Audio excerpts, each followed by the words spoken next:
I don't know if I want a hydraulic one or not. If you're looking for a place to find out about some of the tough economic choices farmers are facing, this would be a good place to start.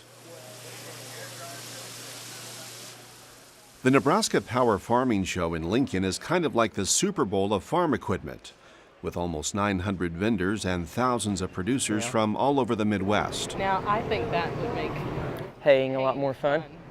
Yeah. That's on like the really... It just takes $100,000. I mean, nothing $100,000 wouldn't take care of.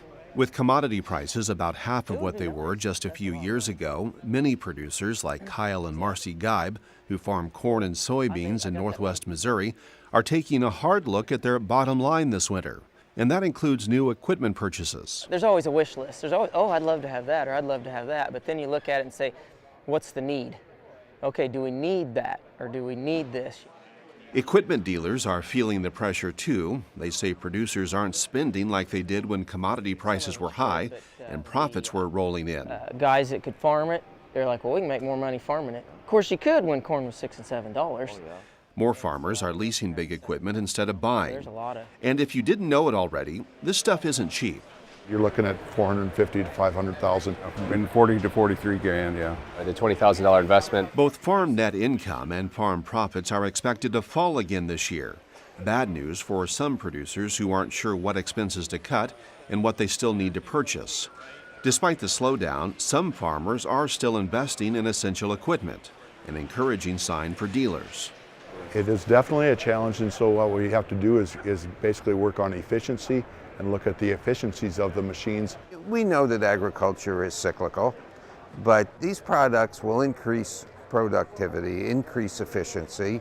We had good prices, we had good situations financially, now we're running into some issues, and there is considerable concern about continuing in agriculture.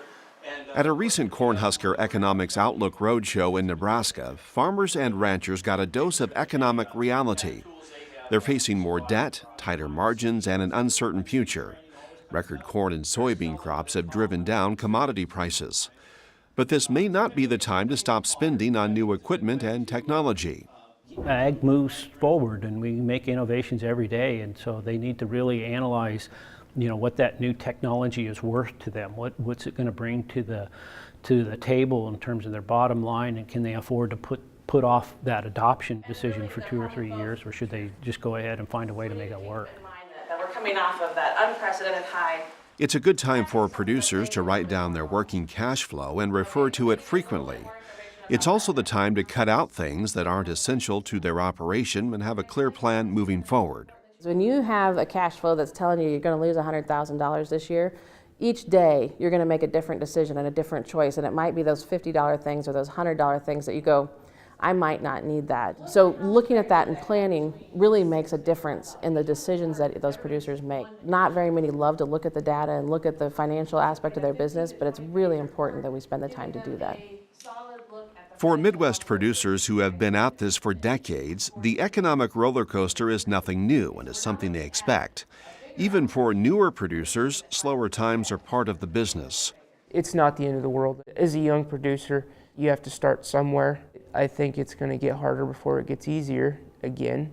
Instead of managing for a profit at some point, it's more of managing to minimize losses.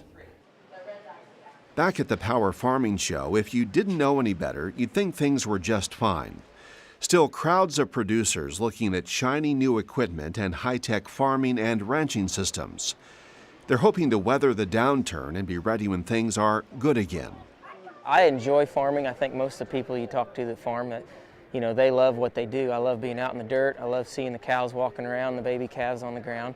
It's a lifestyle though. I've had guys work for me that just don't really want to be out there. They just want a job. And so farming is a lifestyle. But at the same time, you gotta make a profit. A profit that might be hard to come by for a while. For Harvest Public Media, I'm Jack Williams.